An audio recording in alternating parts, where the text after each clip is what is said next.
Right now, while you're watching this, someone in your company has pasted something into a free AI tool, a customer contract, a pricing sheet, a performance review they needed help wording. They weren't being reckless. They were trying to finish something before 5 o'clock. If you run a business and you've never given your team a sanctioned way to use these tools, this video is for you.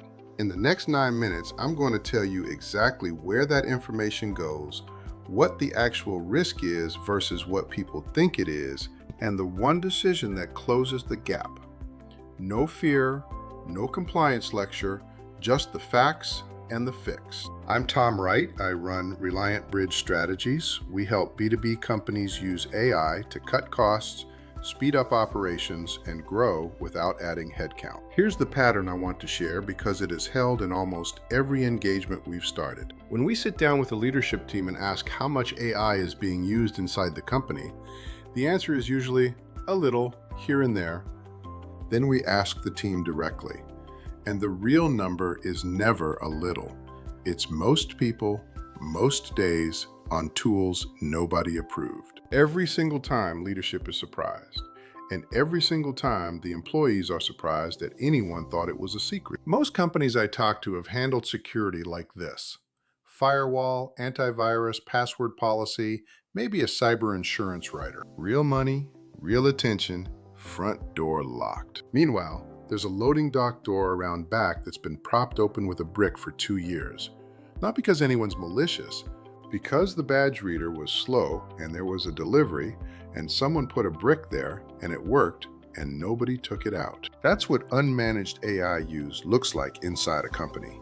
You spent on the front door. The information leaving your business isn't going out the front door. It's going out the back, one paste at a time, by people who are just trying to move faster. And here's what makes it hard to see. There's no incident, nothing breaks, no alarm goes off. Your customer list doesn't get stolen in a dramatic way. It just quietly becomes part of a system you don't control, don't own, and can't audit. You'll never get a report about it, which is exactly why it doesn't make it onto your agenda. Here's the shift. Most CEOs are asking the wrong question. The question they ask is, should we allow AI in this company? That question is already too late. Your team is using it. The real question is, what is my team doing right now?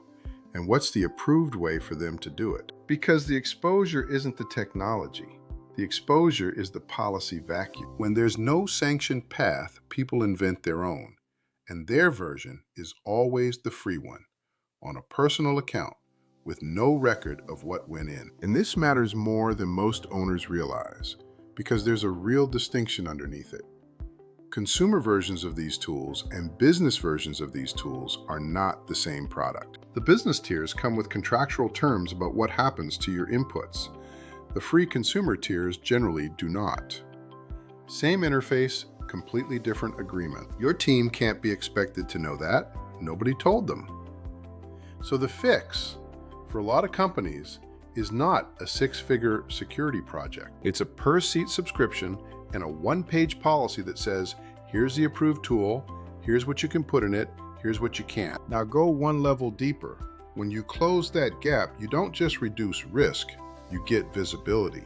You can finally see what your team is using AI for. And that visibility is the most valuable thing in this whole conversation, because it tells you exactly where the work is piling up in your business. The company that governs its data isn't just the safer company, it's the one that can actually build something with that data later while everyone else is still guessing. That's the real return. We run this through the same 3 phases we use for every engagement. The AI Advantage method: assess, target, deploy. Assess. Before you write a single rule, you need to know what's actually happening. We do a data handling inventory, what tools are in use, who's using them, what kind of information is going in, and which of those uses are genuinely creating value versus just creating exposure. This is not an audit designed to catch people. If your team thinks they're in trouble, they'll stop telling you the truth, and you'll learn nothing. The framing matters. We're finding out where the work is heavy, not who broke a rule. Target. You don't fix all of it at once. We pick the highest exposure, highest use area first. Usually it's sales, finance, or whoever touches customer information most, and we build the sanctioned path there. One approved tool, one clear boundary, one department that gets it right. That becomes the model everyone else follows, and it works because it came from inside the company instead of from a memo. Deploy. Then it becomes real. The approved tooling gets purchased. The one-page policy gets written in plain English, not legal language nobody reads. Your team gets trained on what's fine and what isn't. And you get a review cadence because this landscape moves, and a policy written once and filed away is the same as no policy. When you run this sequence, something changes in how you think about AI. It stops being a thing happening to your company that you're vaguely nervous about. It becomes a capability you own with a boundary you drew. That's the difference between a company exposed by AI and a company strengthened by it.